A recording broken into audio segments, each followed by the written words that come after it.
Welcome to Circuit 42. Circuit 42. The one-stop location for all things geek.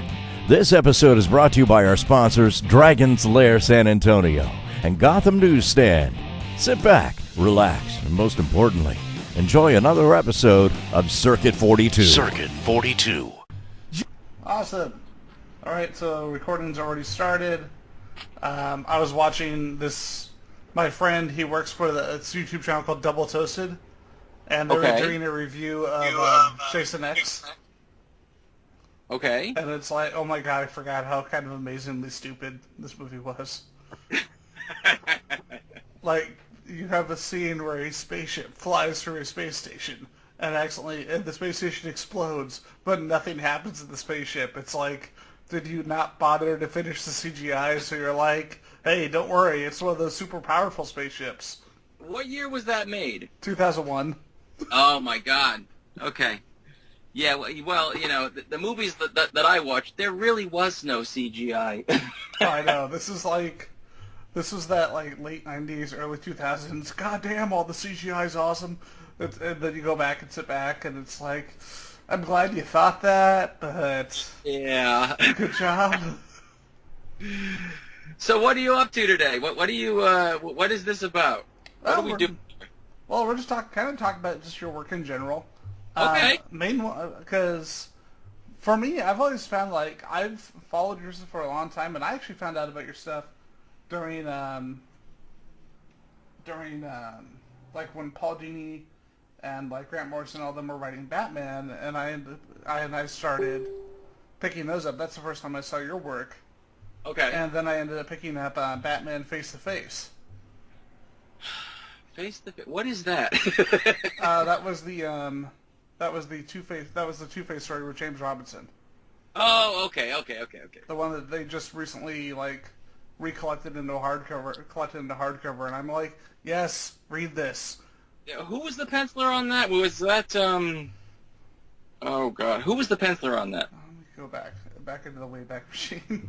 Yeah. That was a weird time for comics because they Don? would have like 5 pencilers on everything. I think it was Don Kramer, wasn't it? Yeah, it was. Yeah. Okay. Yeah, I still have a. Well, I know I've got a splash page of that story that I kept of him standing in a doorway flipping a coin. I still have that. Yeah, that was a good story. Don Kramer was incredible. Yep. He was one of those artists where I saw him around for a while, and then I don't see his stuff anymore, and I'm like, I like his work because it's not like super flashy. It's all about concise storytelling and people that actually look like people. Yeah, he was really good. Geez, I'm not sure. He kind of dropped out. I think he had this family business that he was kind of involved in, and he kind of just got over, you know, trying to hit deadlines and the stress and the pressure of being in the comics industry, and just kind of walked away. I mean, you know, he had the opportunity to be able to walk away, so I think that's what he did. I don't know if it's permanent or not, but he was certainly an amazing talent, that's for sure. I know, like with you, you're kind of in an interesting position because you have a number of penciling credits, but you're primarily known. It seems like you're primarily known as an inker. Well, here's the thing. Somebody else told me I had penciling credits, and I can tell you for a fact, I've penciled one cover in 25 years. That's all I've penciled. I blame the comic book industry at large, man. Yeah, I mean, I can draw. I graduated from what's usually ranked as the #1 art school in the country, but I don't draw comic books. It's just not. I can ink so much faster than I could draw comics that it wouldn't be at all profitable for me to try to pencil. You actually worked on one of my favorite books that not a lot of people talk about, and that's the Batman Mr. Freeze with Buckingham and Dini. I love that book. Yeah. And in fact, I got back my art returns on that. I never sold one of them. I still have all of the art returns I got on that. That was actually when I got to meet Paul about I'd say it was like 2004. That was actually the book that I brought to get signed by him. Because it was so weird that, like, you had this terrible freaking movie going to theaters. And, like, all these fantastic comics surrounding it. Like, you had that one, you had the Chuck, I think Chuck Dixon did the Bane one-shot. With Burchett. Right. And then, like, you had all these really good books. And then you had this terrible movie. Yeah, it always baffled me how the stories could be so good in the comics and be adapted in such a bad way for the movies. But I mean, you know, it's designed by committee when it comes to Hollywood films.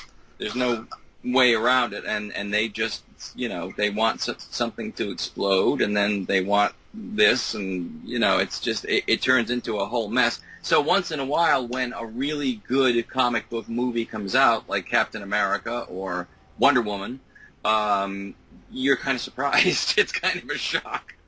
It is interesting. I think a lot of the younger generation watching comic book movies now, like, they're very, very lucky because they kind of fell into it at the right time, where we had to deal with that terrible, terrible time that was called 1997.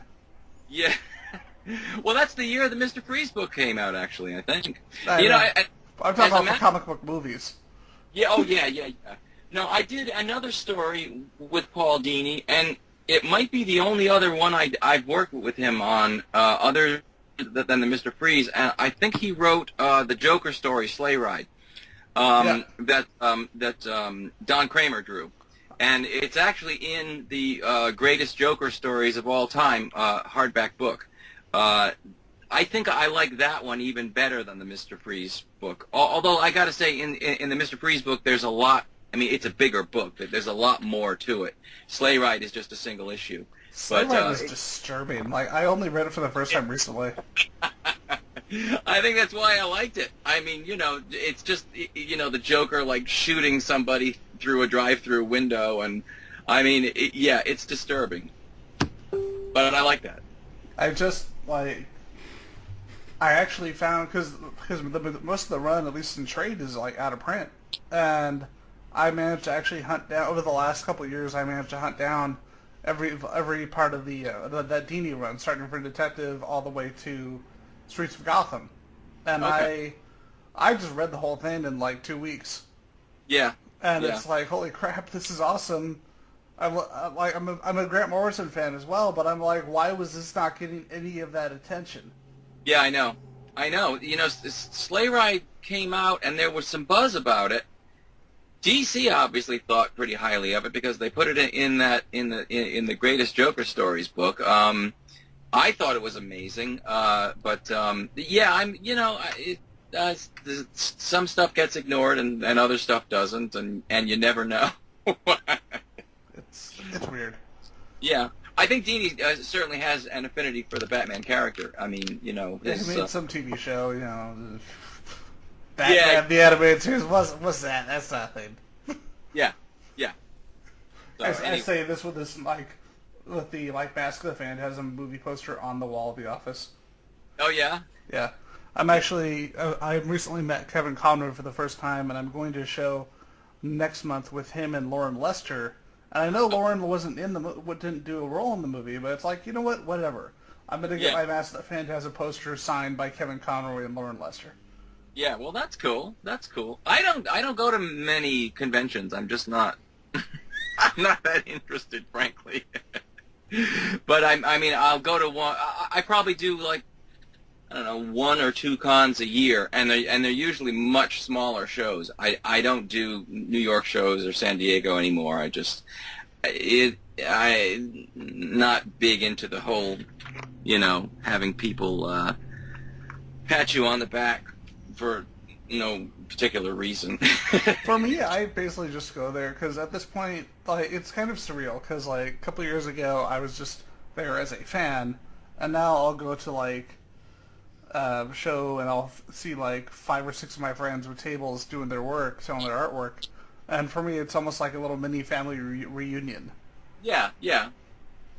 Well, I mean, I like to meet, people who have looked at the books that I've worked on, or and get a response from them. But I mean, God, I'm one of those guys that's about as outside of the industry as you can be and still be working in the industry. I don't really get that involved. The funny thing is, I mentioned Rick earlier on the Batman Bane one shot. We had Rick Burchett on a previous show, and he seems to be very much the same way. Like, he's done all this work and done all the Adventures books for DC in the 90s, and he has been able to maintain just a strong sense of anonymity in the industry. Yeah, despite it. Yeah, well, I mean, just by virtue of the job I do, nobody notices. People don't really look at inkers, anyways. And the fact that I don't do cons much, I certainly don't do big shows. And I don't do this kind of thing very often. And again, it's not that I have a disdain for it. I've got, I just have other things going in my life. And as far as, like I said, as far as fame or I don't know. I don't need that kind of stroking that you get at a convention. I don't need it, and frankly, I find it disturbing. It's just like, you don't know me, so really, it just makes me uncomfortable to have people treat me as though I'm really something when I could just be a total prick. That's part of why I do the show, because I see so many like comic interviews like done by like different websites, and like back when G4 was a thing, and it's like, hey, talk about this issue that you did. Yeah, talk about that. It's like, yeah. You do realize that there's a person who likes crazy shit. Well, I mean, I came into the comics industry when I was in my 30s already, and I had already been a commercial artist for 10 years. So, I mean, I didn't come into it as a fan. I came into it as a means of kind of finding a way to make money that worked with the lifestyle that I wanted to live, and comics was it. I was a comics fan. When I was a kid, I wanted to be a comic book artist, but I didn't really enter into it as kind of anything but, okay, here's more commercial art, which is what I was already doing. And it's just something that I can do at home while we raise our kids. And so as far as all of the other stuff that gets tacked on to being a comic book artist, I just kind of have always ignored that pretty much.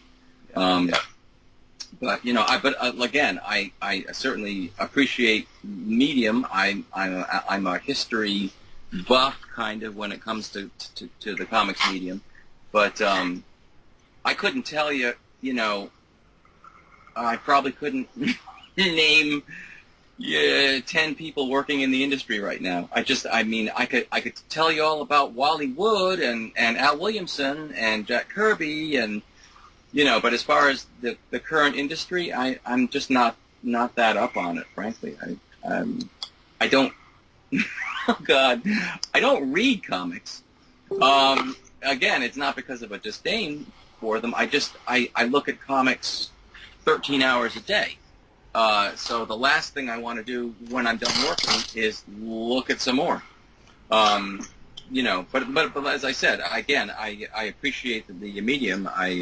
A lot. I just don't read what's currently out there. So when when people, well, here's a for instance. I got matched up with Scott Eaton about 2 years ago, and I've been working with Scott ever since. And I ran into him at Valiant. I was just looking for in-between work, and so I sent some samples to Valiant, and they hired me and put me over to Scott Eaton. And I was like, I didn't have any idea who Scott Eaton was. but after I was inking him for like a couple of months, and I was like, God damn, this guy's good. what has he done? And so I like Googled him, and I was like, holy crap, this guy's really something. So I sometimes I'll get matched up with somebody, and find myself working on them, and somebody else will say to me, "Oh my God, you're inking him?" I'm like, "Yeah, is he somebody?" Scott's an odd bird. Like, he's got this amazing artwork, and like I don't hear anyone talk about it. But then the people I hear get talked about. I'm like, really? Like, yeah. my favorite comic artist is Alan Davis, and he doesn't put out a ton of work, but when he puts it out, it's really, really good. And I still find myself having to tell people who Alan Davis is. And it's like, he's been in the industry for, like, decades. Yeah. Well, Scott is, as I said, he's certainly one of the best pencilers I've ever worked with. His stuff is consistently amazing. I mean, he's really good. But I think it's a hindrance in this industry if you've been around for too long. And Scott's been around for nearly as long as I have. So because I mean, the entire industry is based on what's new. Who's new? We want a new name. We don't care if they're any good as long as they're new. And so if you've been around a while, it's hard to get any buzz created around you. I've had times where I've actually considered changing my name and just sending out samples, because I'm convinced they just want new names. I tell you a story. I was inking Spider-Man books at Marvel a number of years ago, and I got these pages, and I was like, they weren't that good, and I called the editor up, and I said, what else has this guy done? I'm just curious. And he said, I said, has he ever done Spider-Man? They said, oh no, he's never done Spider-Man. I said, well, what has he done? Oh, this is his first comic book. I said, he's never drawn a comic book, and you've got him on a Spider-Man book. And they said, yeah. And I was like, okay. But this is what I'm talking about. They just want new. They're always looking for something new to get hot and generate sales for a while. Well, I have my opinion about the industry, but that's okay. I totally get that. It is weird because right now I found that, like, despite the fact that I'm supposedly like the target demographic age for reading for comic books because I'm about early 30s. Okay. I'm not really reading that much, and if I'm reading stuff, I tend to be like, hey, Captain Kronos Vampire Hunter has a comic book? I'm going to read that. Yeah. And Betty Page? Okay. Betty Page is awesome. I'm going to read that. And if I read something, if I do pick up something commercial, it's normally like a one-shot. Like, I'm like, oh, cool, Harley Quinn 25th Anniversary Special. I'm going to get that. That's pretty awesome. But most of the time I found myself going towards books like I said, like Captain Kronos and Betty Page, and I've been friends with Polito for a couple of years, so when he did the new Lady Death that he's putting out entirely by himself, it's like, I'm going to pick that up, because Brian is kind of like Ned Flanders as the devil. He's like the nicest man in the world who makes terrible, terrible things.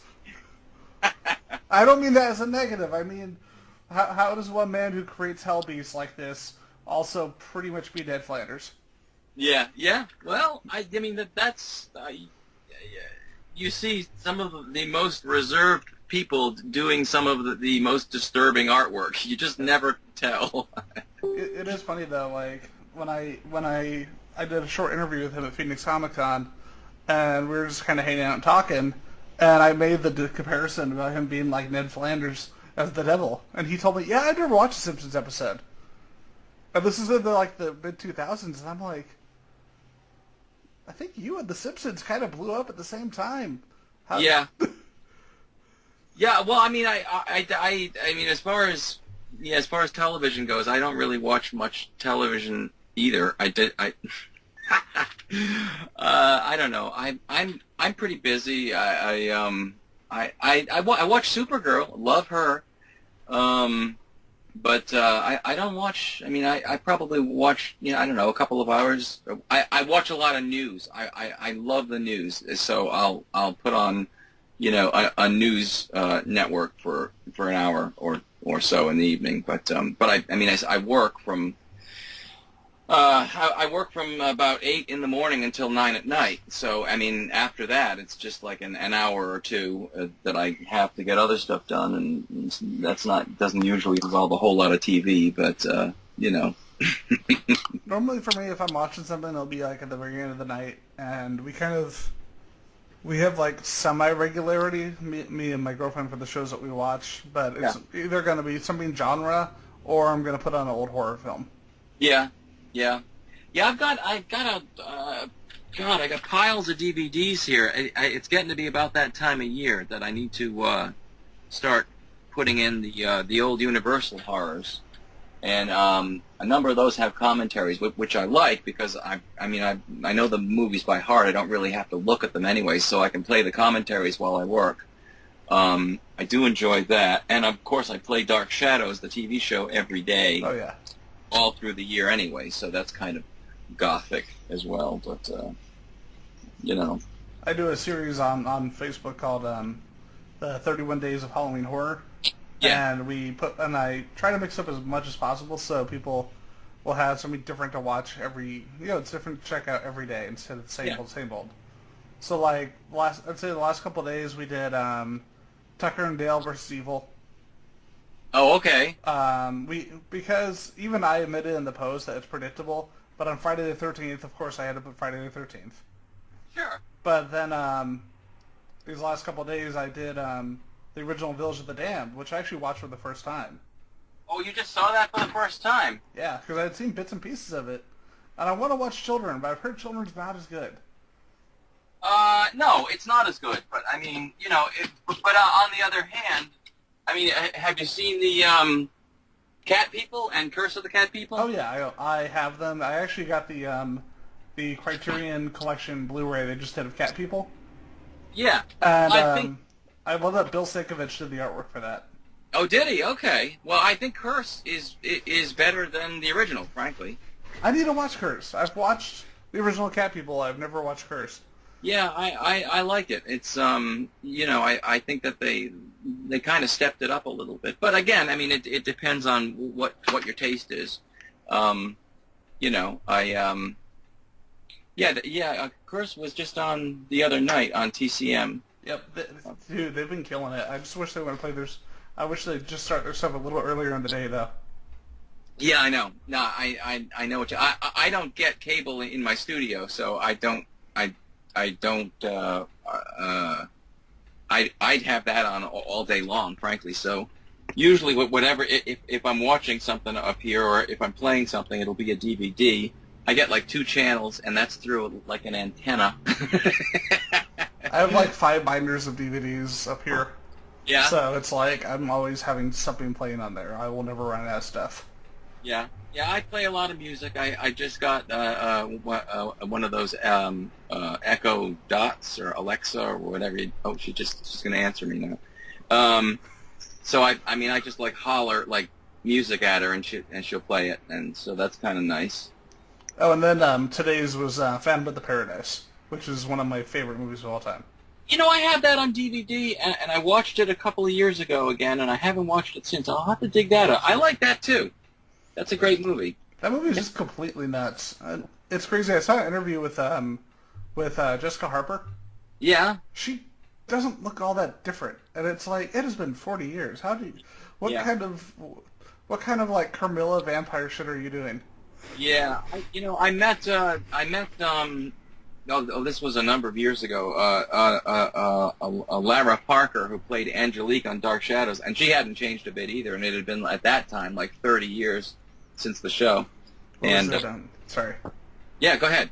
I was going to say another example, actually, from Phantom of the Paradise is Paul Williams. Oh yeah. And like I saw Paul Williams in Baby Driver, and I'm like, there's no way that has to be a lookalike. Yeah. Because he looks like Paul Williams back when he made Phantom. And it's like, that's not a lookalike. That's Paul Williams, and he looks exactly the same as he did when he made Phantom of the Paradise. Maybe he actually is the devil. Yeah, he looked like 80 years old when he was 20. So I mean, it's not. He wasn't going to change that much, I guess. But yeah. Phantom of the Paradise. I remember when that came out. What was that, like 76, 75? 74? Yeah, 74. Okay. I remember when that came out because I used to get Famous Monsters of Filmland magazine, and they made a big deal of it because they would just like grab at straws, whatever was vaguely in the horror genre they'd promote. But I remember when that came out, and I didn't see it because I don't know that it played anywhere near where I lived at the time, but I saw it later, and yeah, I do like that a lot. It's very kind of stylish and kinky and pretty colors. That would I've actually considered doing an action figure of that. That would be cool, but I haven't gotten around to it. I do a lot of custom action figures. That would be really cool, actually. I would honestly buy that. Yeah. I just did. I did Space Ghost recently, and I saw that on your page. That was so cool. Oh, okay. Well, that's the thing. I mean, I do them mostly for me, and then I get all these people who want to buy them, and I'm like, well, I'll tell you exactly how to make it, and they're like, no, we don't want to make it. We want to buy it. I'm like, well, sorry. When I make a figure, generally, I make it once, and I don't really ever want to do it again. To actually make masses of them would be not something I would be interested in doing. But I don't know. But I do enjoy making them for myself. I'm just finishing up a pair of figures from the film Once Upon a Time in the West, and I'm doing Charles Bronson and Henry Fonda. Which I'll probably be posting soon, but I don't post on Facebook that often. I used to post on Instagram every day, and I did that for like 2 years or more, and finally I was just like, this is just too much, and so I've cut back now because I joined Facebook finally. I only joined Facebook over the summer. I hadn't done it because I had one of my kids was in art school, actually the same art school that I went to and the same one that my wife went to, our kid went to. That's pretty cool. And they were just like, you know what, you cannot be on Facebook because all of my friends are going to want to friend you. So I said, well, okay. So I put off being on Facebook for like 4 years, but I finally just got on, and I've been having a good time, on Facebook, and I had literally thousands of pictures that I had posted on Instagram already. So I've been posting a lot of the stuff that I used on Instagram before. But I do like it, and I enjoy talking to people on there, and you get a nut every once in a while. That's just my life. I'm sorry. Yes. I was that nut. No. I had a guy. Boy, I had a guy who was really, really upset with me. I mean, like 4-letter words, and I really didn't know how to handle him, frankly. But that happens, I had. Do you want a crazy person story from me? Sure. Okay. I was at a convention, and there was this dude wearing like an old school Star Trek costume, and I was like, "Oh, that's cool." Oddly enough, you don't see like original like TOS Star Trek costumes at conventions much. And I told him, "Oh, that's a really cool costume," and he freaks out and starts yelling at me, like threatening me. This person who I've never met, and I just told him he had a cool Star Trek cosplay. Yeah, well, you just don't know. It's hard because your first impulse is to try to deal with it rationally, but if the person is just totally off the wall, rationality just does not apply. So you kind of have to get into their head and figure out what might diffuse a situation. I didn't know what to do, so I literally just said, I have to go. I left. I just literally got as far away from this man as quickly as possible because I'm like, this man might stab me. Yeah, well, see, that's it. I mean, I don't know. You know, there's an upside on Facebook in that, you know, sometimes people want to buy artwork, or I do a lot of toy trades. I trade more artwork for toys and books than I ever have, and a lot of it is through Facebook. But the downside is, you know, you everybody is out there, and there are just crazy people in the world, and you know. And eventually, sometimes you run into that crazy Star Trek guy. Yeah, yeah. Yeah, and then, I mean, and there are people that can't, like, string 3 words together into a sentence, and you're like, I don't even understand what you're trying to convey to me here, and so, and then they get angry when you don't understand them, and, you know, and then there's people that just contact you, and they just wave. It's just a wave, and you're like, well, hi. And I just kind of wave back. I don't know what to do, but you know. The wave thing is like the strangest thing to me, because I just like the instant messenger where it's like, hi, this is who I am. Who are you? Yeah. And yeah. The whole social media thing is just strange to me. And like I said, I got on Instagram. Well, I was on Instagram for a few years, but I really didn't do anything with it. And then one day I just started posting every day, and I would post either a toy or no. In fact, I was posting a toy and a comic book page every day. I don't know how I did it. And then about a year and a half into it, I started taking Sundays off. And then I with Instagram, one day I posted a video that I had done of me inking.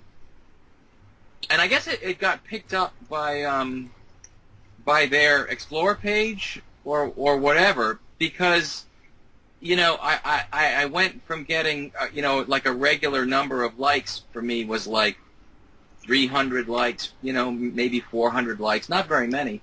And that film that day got 7,000 likes.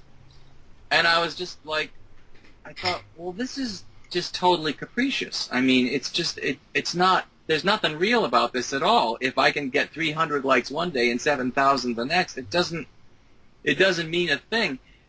And I stopped. That's kind of what stopped me. I just was like, well, I'm not putting my efforts into this. It's a totally unreal platform.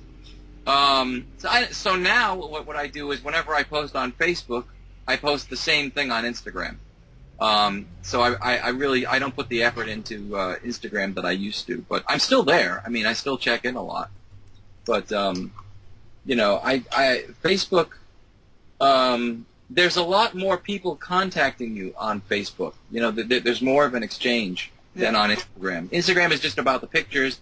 People look at the pictures, they like or whatever, and they walk away, and that's it. But on Facebook, they're much more liable to contact you, and I can promote if I am going to do a show, or you know, I can ask questions to other people, and you know, it's always nice when you get a friend request from Bill Sienkiewicz or Bob Wyacek or something like that. You know, that's always kind of a compliment too. So, but I guess that Facebook seems to be, there just seems to be a lot more people in general on Facebook. So I'm friends with Bill on Facebook as well, and like you look at his page, it's like you are the busiest man in the world. Now, who's this? Bill Sienkiewicz. Yeah. He is busy. You know, it's funny. He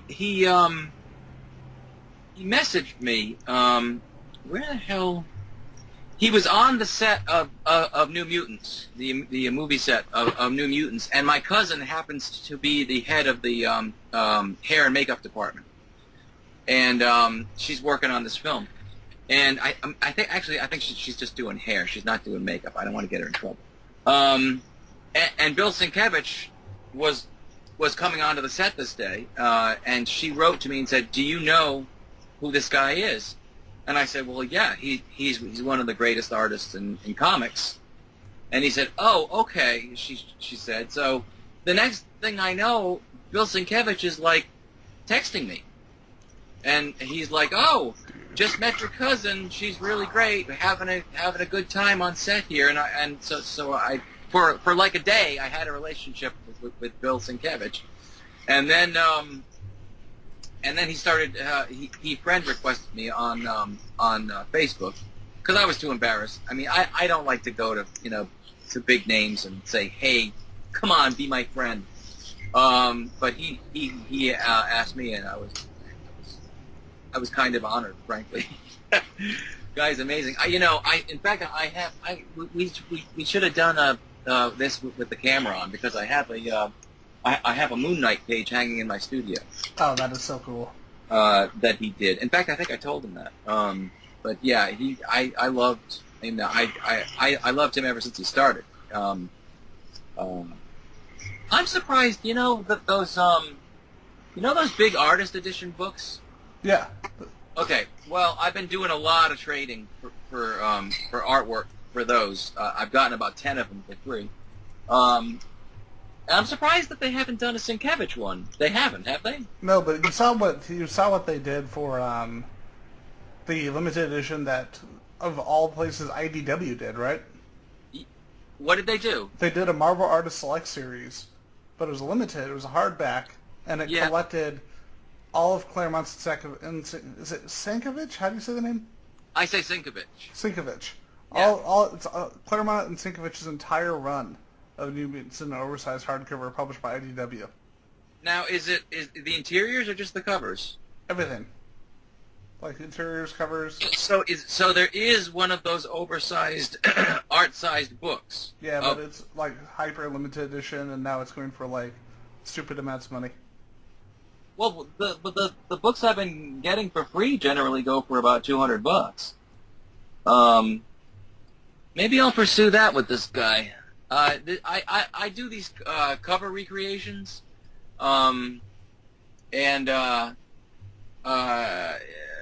just stuff that I've inked in the past. I basically re-ink, and I haven't sold many, but damn, I sure can trade them. I'm getting tomorrow. I'm getting a 1/6 scale Mercedes-Benz 1936 radio-controlled car that I traded a couple of these covers for. I mean, for me, it's just time. I just do a couple and I send them out, and somebody it's. I don't know. It's very strange, but maybe I can get. What is this version called? This book? Well, I actually sent you a link to it's an eBay post on it. Oh, okay, good, okay. And I sent it to you on Facebook. And fine. Apparently it's actually signed and numbered too, so it's like super limited edition. Yeah, I don't care about that. I just got the Dave Mazzucchelli Daredevil one from this guy, and he was like, "You want the signed one?" And I was like, "Well, I mean, Dave used to sit next to me in English class, so no, I don't really care about getting his autograph." It's like I took one of Dave's exams from school, sold it for $20, so he wrote his name on it. Oh, really? No, I'm joking. Because I brought an exam of his, sold it for $20, because his name was written on the top of it. Yeah, he used to say he went to RISD as well, the Rhode Island School of Design, and I remember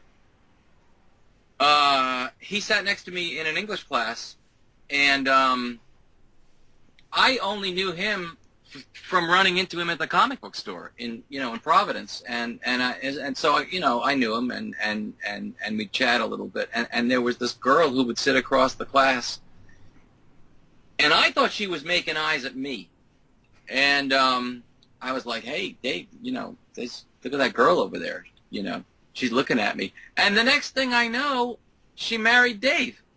So apparently she was not looking at me at all. She was looking at Dave. So that's my Dave Mazzucchelli story. Richmond Lewis is who it was. She went to RISD too, and she colored all of his stuff later.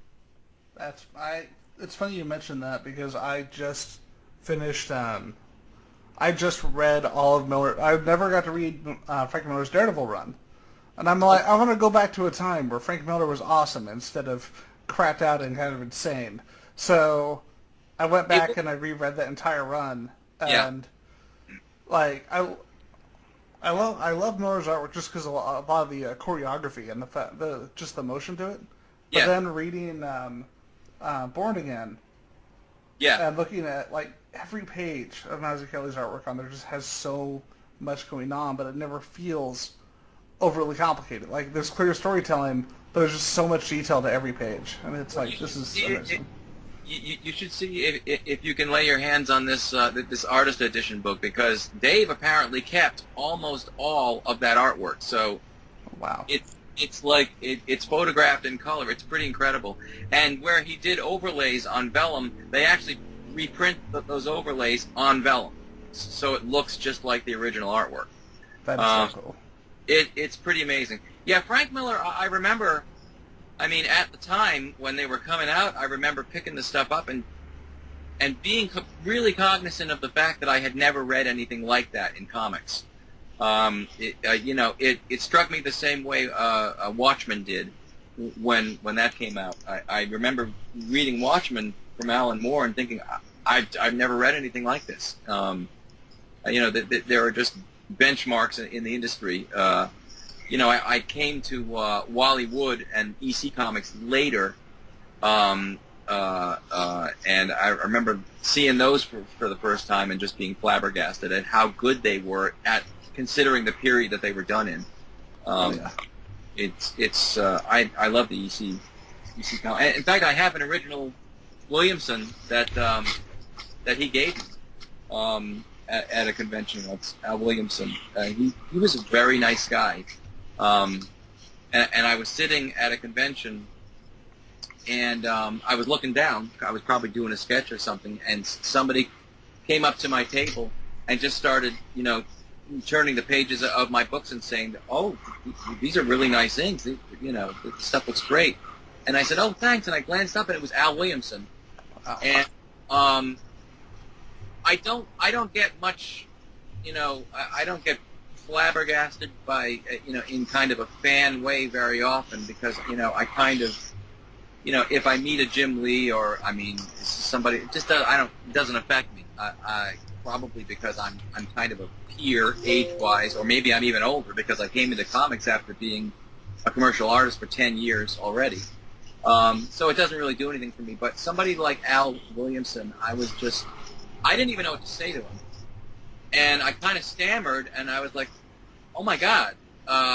And he said, "When you pull yourself together, come over to my table." I was like, "Okay." So we hung out for the whole weekend at that show, and it was actually him and I and Carmine Infantino hung out. It was a good show. It was a fun show. Yeah, those are people that I would. Those are people that I would love to just get the opportunity to just sit down and talk to. Yeah. Well, I think Al's gone, and sadly. and I don't know if Carmine is around anymore either. But at the end of the show, as it was winding down, Al came over to me with this, and I've heard it. It's not just me. He's done this with a lot of people. He came over with this pile of Secret Agent X9 dailies. And he was like, "Did you want to look at these?" And I said, "Sure, my God." So I'm like going through them, and I said, "This is gorgeous." And he said, "Oh, really?" And he like takes it and signs it to me, best wishes, and he just handed it to me, and he was like, "There you go." And I was like, "Wow." So that was kind of a surprise, but he was a very nice guy.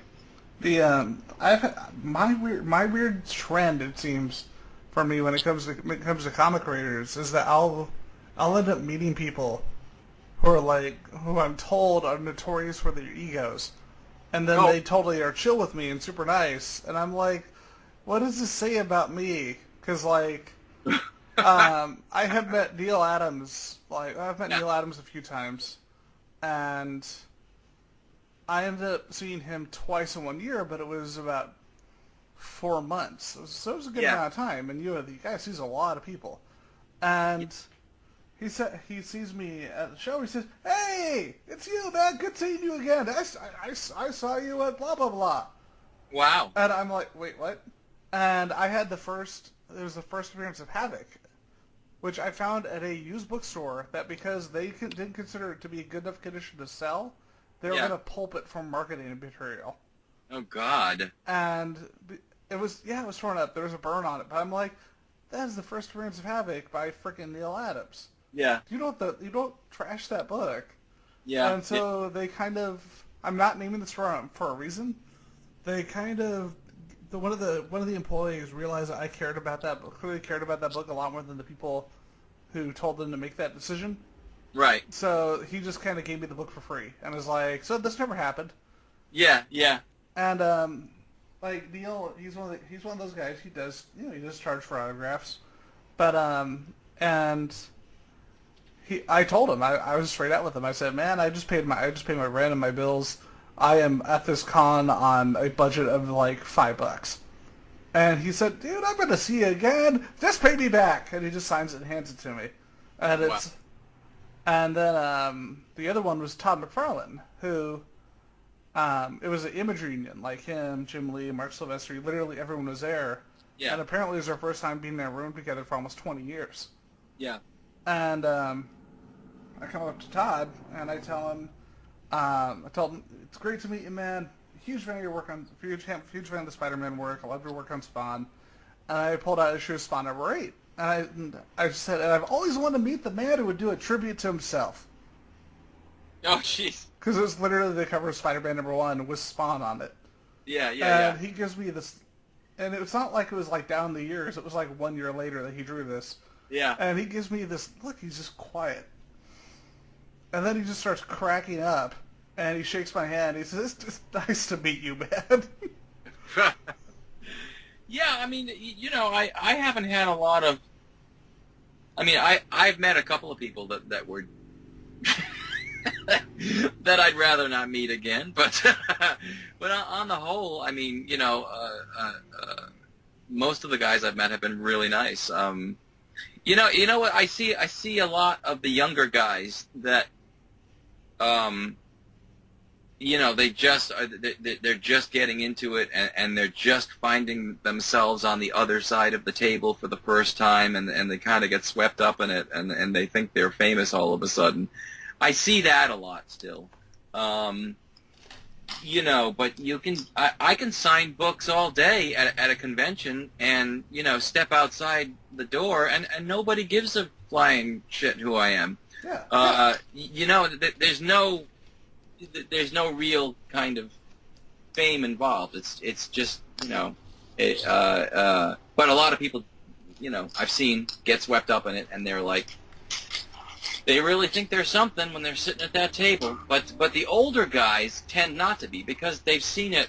They've seen how it works. You're like number one 1 month, and the next nobody wants to hire you. So I mean, you go through that cycle a few times, and you start to figure out, okay, well, this is all just kind of a facade, anyways. But I mean, I don't know your feeling on this, but a lot of the ones I've talked to and have ended up becoming friends with have told me, for them, like, it's more exciting. I mean, yeah, it's cool if you could sell a book or whatever at a show, but for them, it's more exciting to see just how many people have come out and been like, this is awesome work. This is had an impact on me, and the fact, or like, I've had this for 20 years, 30 years. Yeah, I mean, I certainly, yeah, I enjoy that. I enjoy people that have enjoyed what I've done. But again, I'm an inker, so it's just like, I don't get the same kind. What I do is a lot more technical than what a penciler or a writer does. Oh yeah. It's there aren't a lot of people, that are. No, I can't. I take that back, because usually when people are standing in front of me, I've got artwork. And they're looking at it, and it's only when they actually see the artwork that they're seeing the textures and the line work, and so I do get compliments on that, which is what I do, but But again, for me, I can work on a really bad penciler, and the inks are going to look really bad. I've been lucky enough to work on really good pencilers for nearly 25 years, so it's been I've been fortunate in that respect. But I remember when I was looking at some of the work that you've done that I've learned over time. One of them was an issue of Gen 13, and I clicked on it, and it's like there are 6 inkers on that book. Yeah, of course. And it's one of those things like like you said, it's a very technical skill, but at the same time, everyone's work has their own kind of feel and their own kind of identity. Yeah, absolutely. How do you get any consistency of having 6 inkers on one book? But by the time you've got 6 inkers on a book, nobody cares about consistency. You're obviously up against a deadline, and that's all that matters, is that these pages get done. I remember doing a little Gen 13. That would have been over Umberto, right? Yeah, because I remember. Yeah. I think I still have the issue somewhere. Like the first one was by Campbell, and then Humberto took over on the second issue. Yeah. That was just a matter of having to get the book done and everybody scrambling. I mean, I can't say I do a lot, but I ink a Chris Pacello at least a few times a year. And it's not... God, I have never seen a guy that organized. He is nuts. I don't know how he does it. But again, if you look at any of the Spider-Man or Doctor Strange stuff that I've done over him in the last few years, there's usually 3 or 4 inkers on there, and it's for the same reason. I mean, he's got Tim Townsend. I believe that's his regular inker. Yeah. Nobody's going to beat Tim Townsend. I mean, this guy's incredible. So all of us just will get a call or an email or whatever from Chris. On a Thursday, and he'll be like, "Hey, are you up for some pages over the weekend? They're due Monday," and I almost never turn him down. I mean, unless I'm really jammed up, I'm not turning down Chris Pacello. But it's the same kind of thing. But he's got like a factory, practically, where he's just got everything organized. I don't deal with Marvel at all when I ink a Chris. I just deal with Chris, and the check comes from Marvel. But as far as I can tell, when he works on a book for Marvel, they just hire him and expect to get a book. They don't care. I mean, there's no editor in there really, trying to figure out who's inking what or anything. Chris, it's just up to Chris to get it done, and he does it. He does it every time. But yeah, on his stuff you'll see, not often because he's got Tim, and Tim is amazing. But every once in a while they'll get into a jam, and you'll get a number of inkers on there. But whenever you see more than one inker on a book, it's almost always because of the deadline. I got to say this talk about Doctor Strange. Mm-hmm. Well, I think. Marvel has been kind of 50-50 lately, and for compared to the internet, what I just said is an understatement compared to what the internet likes to say. Okay. But that book is seriously that was one of the best runs, because you had Bacalo, you had Jason Aaron, which I remember the first time I read him, I was like, who the hell is Jason Aaron? And then I read Wolverine by him, and it's like, okay, you're going to be one of those writers who's going to be remembered. Okay. Where a lot of these people are going to fall out and be that guy who worked on the book for about 6 months. And I know you said that you don't really read a lot of comics because you look at it all the time. Yeah. But that is one of the modern books from the big two that I actually really like. Yeah. Well, I mean, it's always fun to work. Is Chris still doing it? Do you know, or what is he doing these days? I'm not sure what he's doing right now. I remember the first thing I saw him on though was Generation X. With it's funny because he wanted me to do a tryout for him.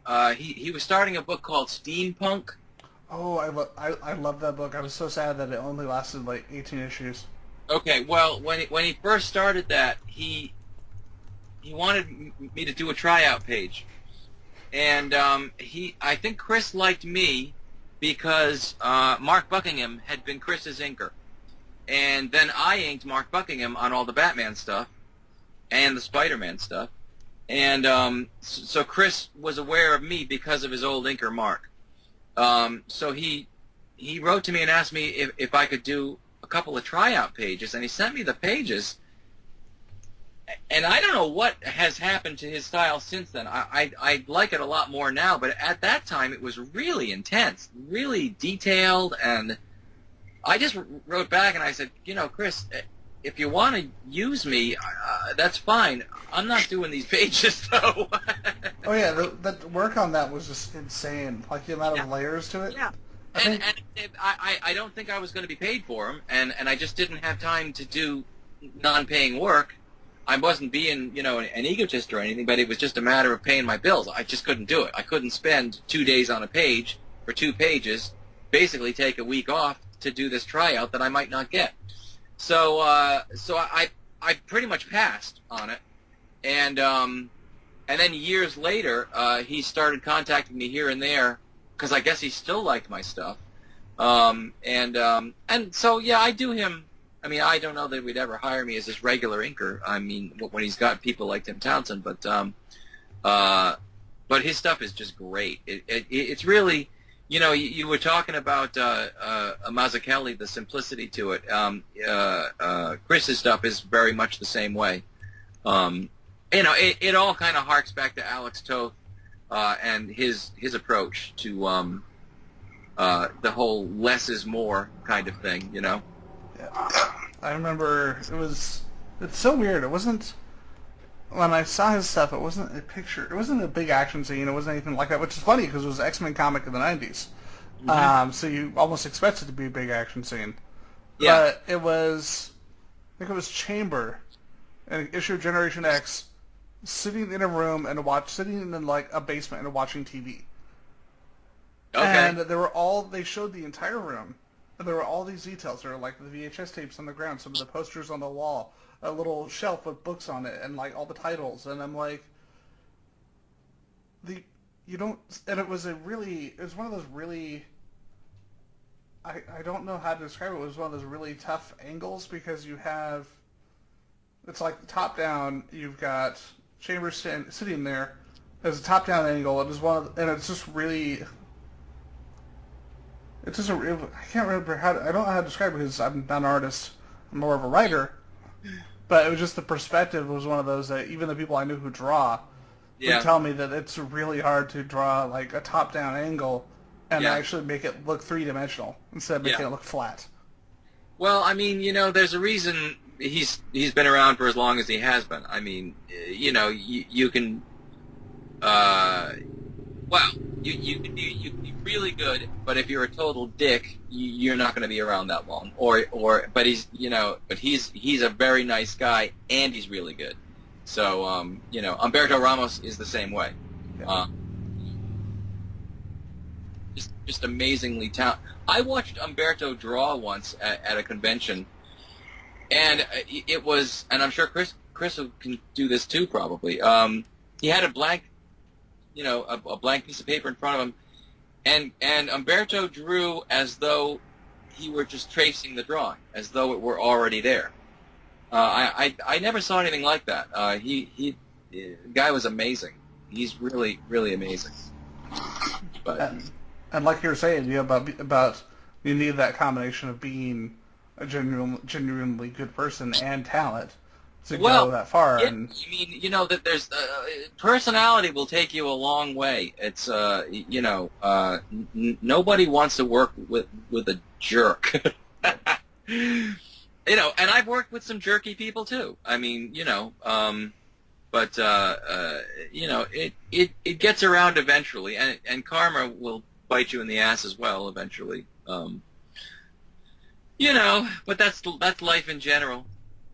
I think there's a reason that you see certain names still for a long time, and then you have certain names just kind of phase out. Yeah.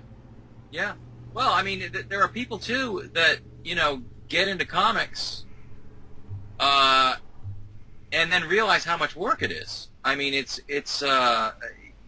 it's really it's a lot of work, and you can make money to support yourself, but if you're that talented, you can probably be doing something else and making a lot more money. You really have to love comics or love the life that it provides you in order to stay in comics for the long haul.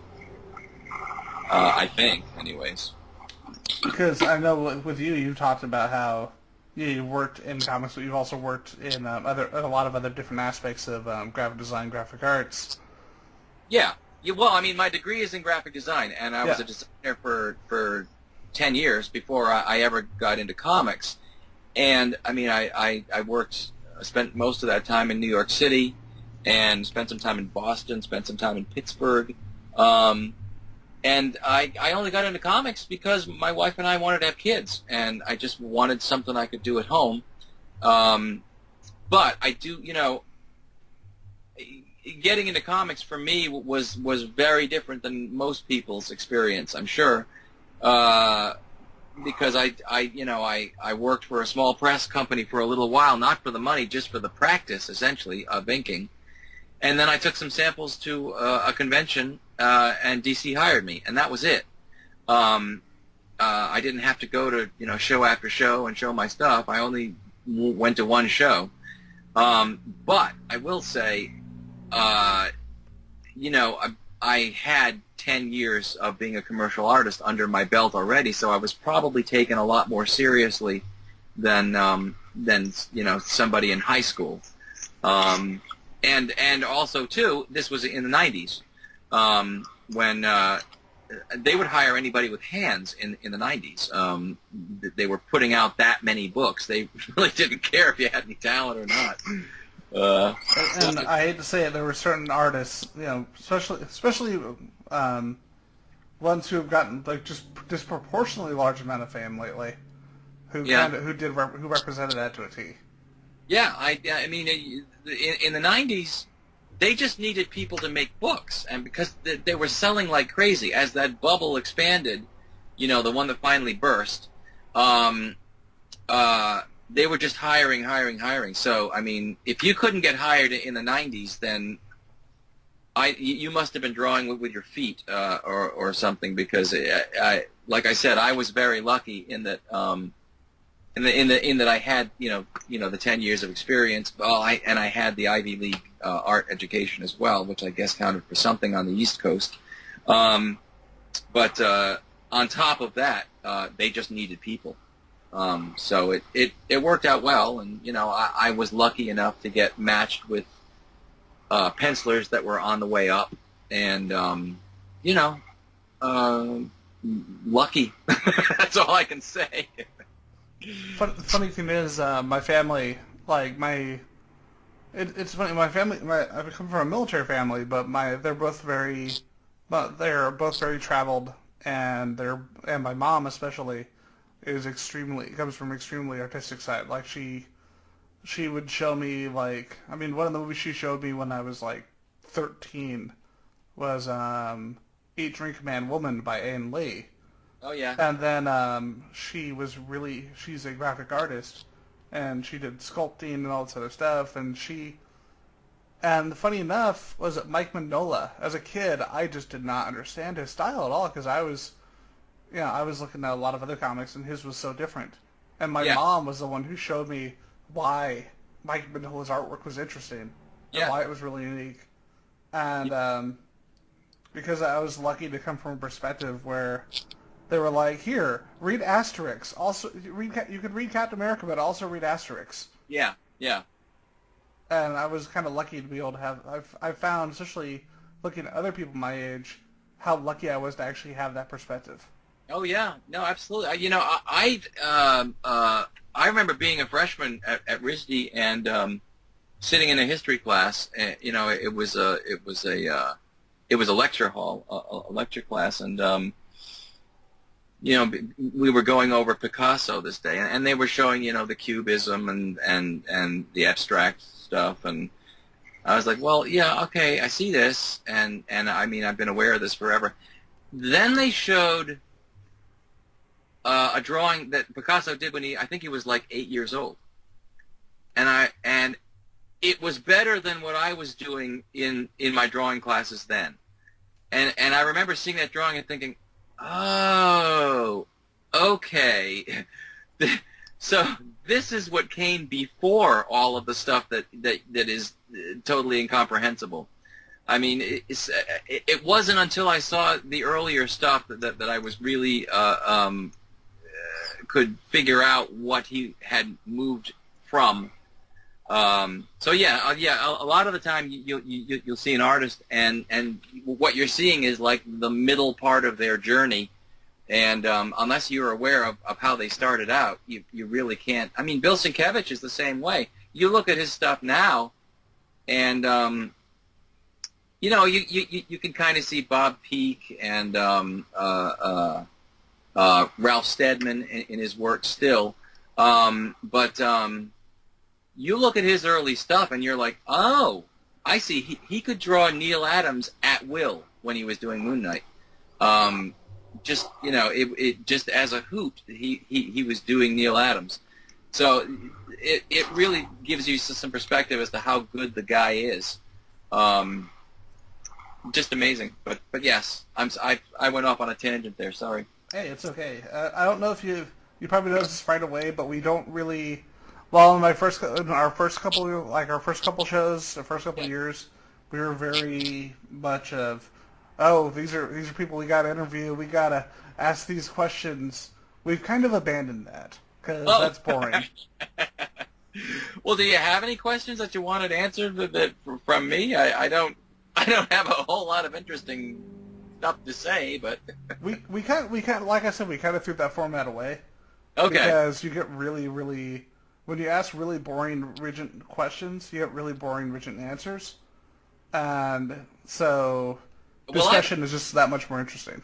Yeah, I've been asked the same questions for 25 years. You know, how did you get into it? How did you get into comics? Who's your favorite comic book penciler that you've worked with? Who, you know, I do get a lot of that. I get that at conventions, you know, whenever I do cons too, and it's just like, oh, really? I think people don't realize just how many, especially in someone like you, and how many people you've worked with. First off, it's a really tough question. Second of all, when you name one person, you almost feel like you're throwing everyone else under the bus. Yeah, I mean, you know, I've got favorites. You know, I can tell you, you know, working with Humberto Ramos, you know, is almost unparalleled for the years that I worked with him. Scott Eaton is certainly one of the best that I've ever worked with. The guy is just consistently amazing. But, I mean, I've worked with guys that you don't usually hear much about. Stas Johnson is incredible. I worked with a guy on a book nobody bought called Frankenstein, Agent of Shade. His name is Alberto Ponticelli, and I honestly thought we were going to go on to bigger things. That was actually a really fun book. That was one of the few things from, like, the beginning of New 52 where it didn't feel like there's... I'm going to say something really harsh. It didn't feel like they were sticking their heads up their ass to attract 13-year-old readers. Yeah. I actually really liked that book. It was a great book, and I remember Joey Cavallari, the editor, called me up because he was from a time where you still made phone calls. You know, the only phone calls I get now, I know I'm being fired. If an editor calls me on the phone, I know that I'm off the book. But Joey called me up to ask me if I would be interested in doing Frankenstein. And I think at the time I was doing nothing, so I was like, yeah. And I said, well, I said, well, what book is it? He said, oh, it's Frankenstein, Agent of Shade. I said, DC is doing a Frankenstein book? And he said, thank you for supporting the New 52. I was like, dude, I don't read comics. I don't know anything about what DC is doing. But because I think I started with issue 8. So it had been around for 7 months already, and oh my God, it was a lot of fun. But yeah, I mean, you know, Mark Buckingham is another one who I've never worked with anybody like Mark. He's he's an artist. I mean, you can be a great comic book penciler, and not necessarily be an all-around artist, but Mark can do anything. I mean, he's. I remember I got a phone call. No, I called Mark once because I was waiting on Spider-Man pages, and this was back in the days when I really used to worry about, working all the time. And I'm a lot more lax on my schedule than I used to be. But I used to be really crazy about if somebody had promised me pages and didn't have them to me. I probably lost a lot of friends that way. But anyways, I called Mark up and I was like, hey Mark, I'm supposed to have Spider-Man pages. What are you doing? I'll never ever forget this. He said, "Oh, I've sculpted the villain in plasticine and I'm lighting him from different angles." And I actually said, "Are you fucking kidding me?" Oh my god! I just immediately thought of what was it, the Simpsons episode where they're doing the who's the superhero, Radioactive Man, with Millhouse. Yes, we have to shoot it in from different angles. Yeah. Well, I mean, and at the time, I was just like, would you just send me the goddamn pages, will you? Looking back now, I'm like, geez, this guy is really dedicated to this. I mean, I've never worked with anybody quite like him. He's certainly one of the best that I ever worked with. Just amazing. At the time, the way I operated, I probably should not have been inking him. Just because of the way I was in my mind. I just needed to work. I need to pay my bills. I had 2 young kids. I needed to pay my mortgage, and so I was really hyper a lot, which I regret. I mean, I certainly gave Mark a hard time. I gave Umberto a hard time, But yeah, I'll never forget that. I was like, wow. And I remember hanging up the phone and turning to my wife and saying, "He's sculpting. He doesn't have time to draw pages." I loved his work on, what was it, Fables? Yeah. Yeah. Is he still doing Fables? I don't even know. I'm not sure what he's doing right now, to be totally honest, because, like I said, I don't read a lot of current comics. Yeah. I actually found out about his stuff through Chris Bacalo's stuff. Oh yeah, well exactly, yeah, exactly. He was Chris's inker for a long time, and then I inked Mark on the Mr. Freeze book. That was the first time I ever inked Mark, and I remember the editor Scott Peterson sending me the first pages, and I called Scott up and I was like, I think I had just come off Impulse, and I called Scott up, and I was so impressed with Mark's work on these pages, because I was not aware of Mark as a penciler at all, and I called up Scott and I was like, "Are you sure you want me to ink these?" And Scott was like, "Well, yeah, we wouldn't have hired you." I was like, "Okay," but I really was nervous about tackling Mark at first, but I think we had a pretty successful run together. We did all the Batman stuff, Shadow of the Bat, after that, and then he got me over into Marvel, and I was inking him on Spider-Man for quite a while. I was going to say, you did, if I might be wrong, but you did the Spectacular Spider-Man. Yeah, series. I did. Yeah, I did that over Mark, and then. Now, this may be disputed, but this is how I remember it, so that's all I can say. I remember saying to my assistant editor, John Meskis, at the time, I said, Umberto Ramos has always wanted to do Spider-Man.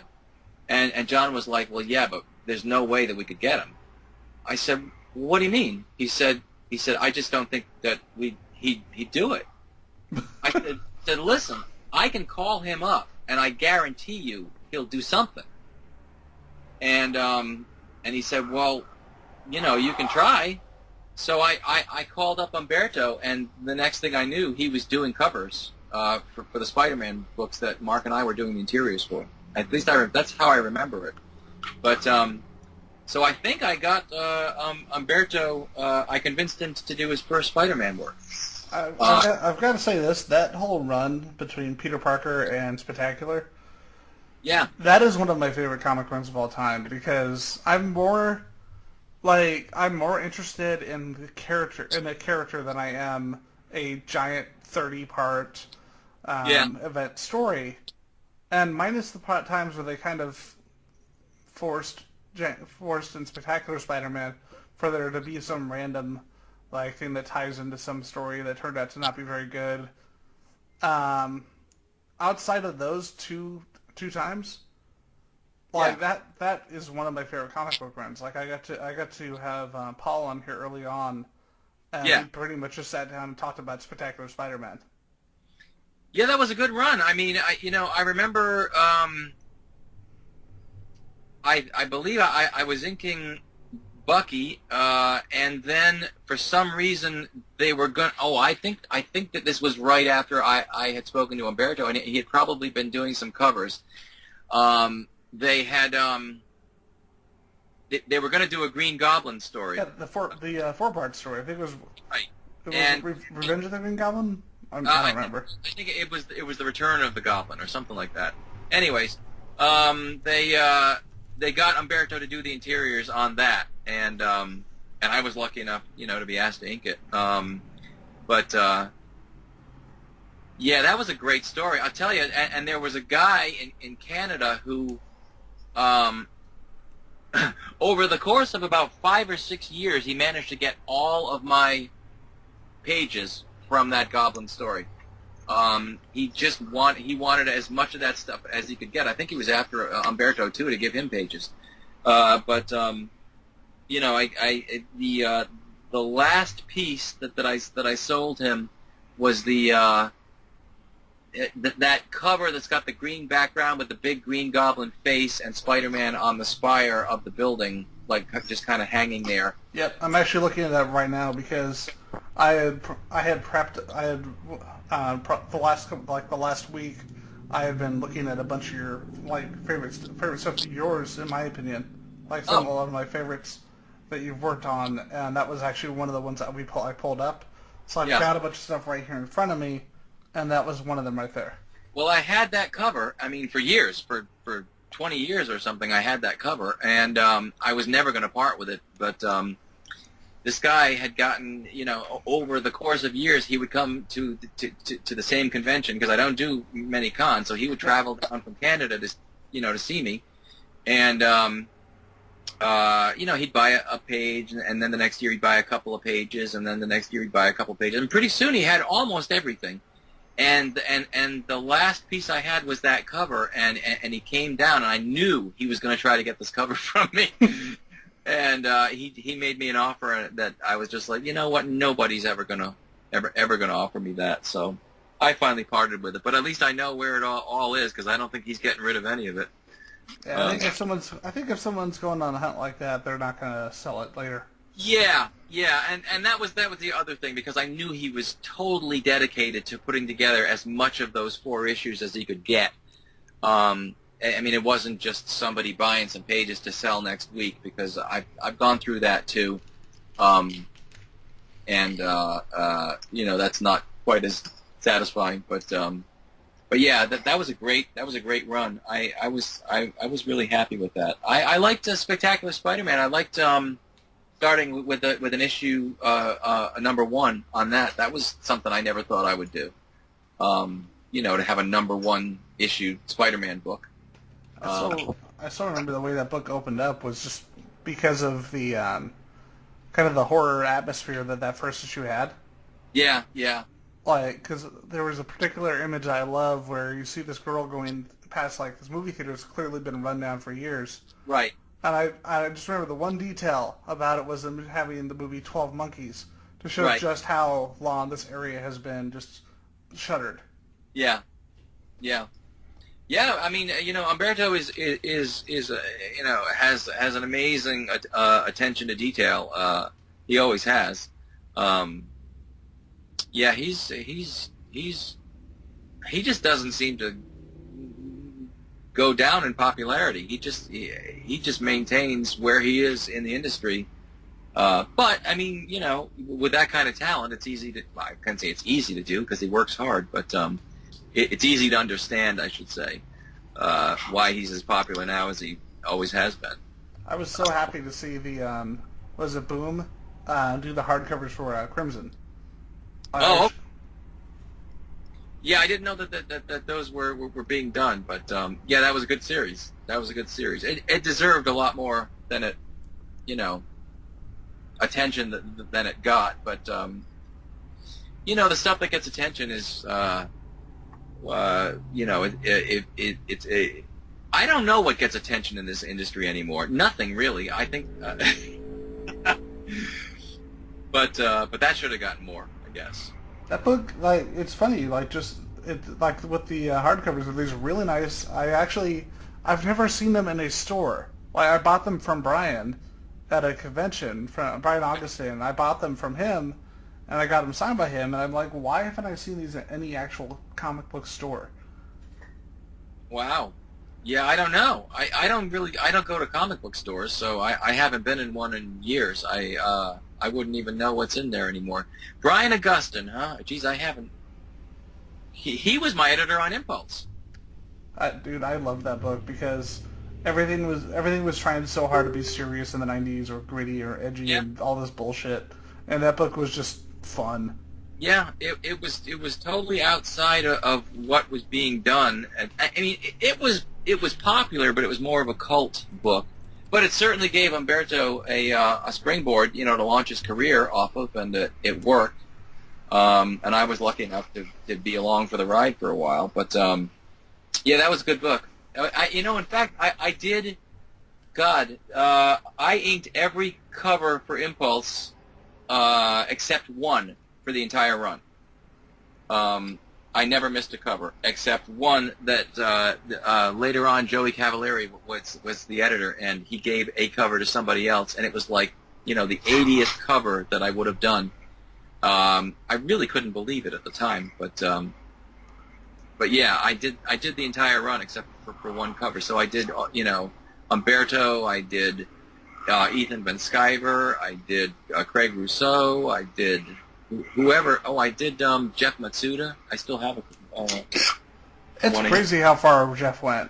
Like during the animation, when he went into the animation, it's like, because I was like, what happened to Jeff Matsuda? Then I'm like, yeah, this cartoon looks really familiar. And then it's like, oh, you work on everything. That's pretty awesome. Yeah, well, this is it. This is what I'm saying when, you know, people come and go in and out of the industry.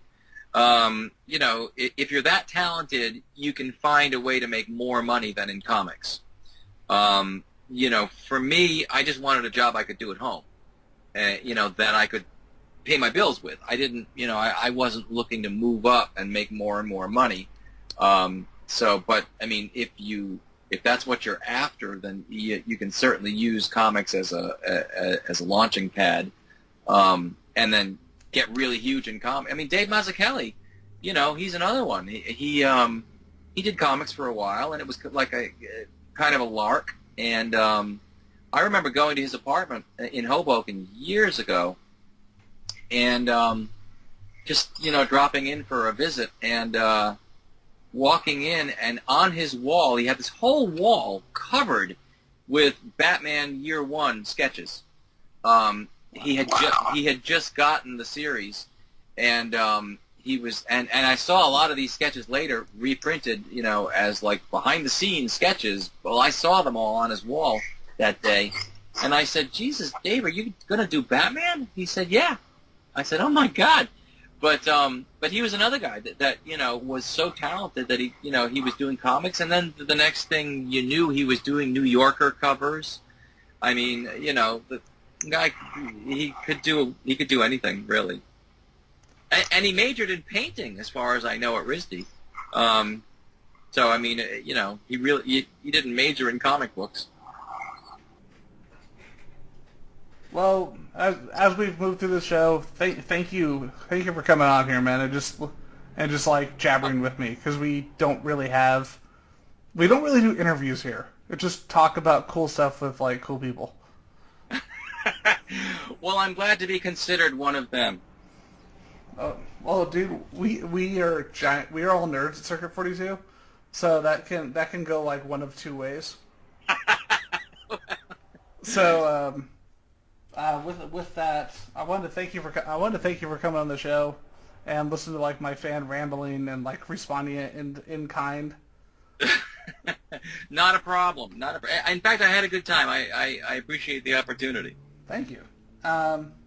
So, as far as upcoming books, because you are a very, very busy person, to put it to understate. So, well, try to be, yeah. Where's the newest book that people can find you, and where can people find you on this wonderful, wonderful place called the Internet? Okay, well, let me see. I'm working on a series called Suicide Squad Black Files, believe it or not. On the Internet, it says it's canceled, but I don't believe that's the case because we're still doing it. Scott is drawing it, and I'm inking it, so I'm assuming it's going to happen. It just doesn't have a publication date. So we've got 2 issues done. We're partway through the 3rd issue now, and we're still going. So I guess Suicide Squad Black Files will happen eventually. It's happening. You just aren't going to see it for a while. And then in the meantime, Scott and I just did a fill-in issue, Nightwing 32, I think. I think it's either 31 or 32. And I think it's Nightwing 32 because we're about to start the regular Suicide Squad book. We're doing an issue 31. So those are all the places you'll be finding me in the near future. And then as far as the Internet is concerned, I'm on Facebook. You can contact me or friend me or follow me or whatever it is that happens on Facebook. I post a couple of times a week, but I check in there like hourly. So if you want to contact me, I'm on Facebook just under my name. I'm also on Instagram. I've been on there for a few years under the name Wayne Risd, WayneRisd. That's my college that I went to, and you can contact me there as well. And that's about it. That's about all I have going at the moment, I think. So yes. Yeah, I had a really good time, Ian. I appreciate it. And you have any more questions, or are we good? I think we're all well and good, man. So I love how you're like, yeah, I'm on this book, one of the biggest movies of the last couple of years. Yeah. Yeah, you know, I have a confession to make. I never saw it, so I saw it. I feel bad. I saw it, I think, once in theaters, and I have it. Like I have it somewhere in some format, and I have it down to watch the second time. Yeah, I've really had enough of like ultra snarky, dark superhero movies. I just can't take it anymore. Which is why, like I said earlier, when a Captain America comes along or a Wonder Woman, I'm like, okay, this is a good movie. Finally, Wonder Woman is great. Holy crap! Yeah, I'll tell you what. I haven't seen a movie 3 times in the theater in years, but I saw Wonder Woman 3 times, and I just loved it. I just loved that movie. Captain America was the same way. The first one when that came out, I just thought, okay. I mean, it's like the story. It's like the story without darkness and dread and pain and Before we wrap up, I gotta ask you: Did you watch Star Trek Beyond? Star Trek Beyond. Which one is that? The most recent one. Yes. Yeah. That's a perfect example of what we're talking about. When it's just fun, entertaining genre of work. That was one with the character that had the girl with the white face. Yeah. From that was great. And I really enjoyed her character because I thought, they could. I hope she stays around. Me too. Because they can do more with that. Yeah, I love these the new Star Trek movies. I love the one that had Cumberbatch in it too. Beyond stood out to me though because it felt. I think it was because you had Simon Pegg writing it.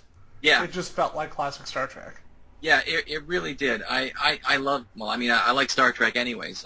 The original series. I have the entire series on DVD, I can watch that over and over again. But yeah, the movies are great. I really liked when they did the first movie, and it kind of explained, because of this weird dimensional slip, how it was different than the original series.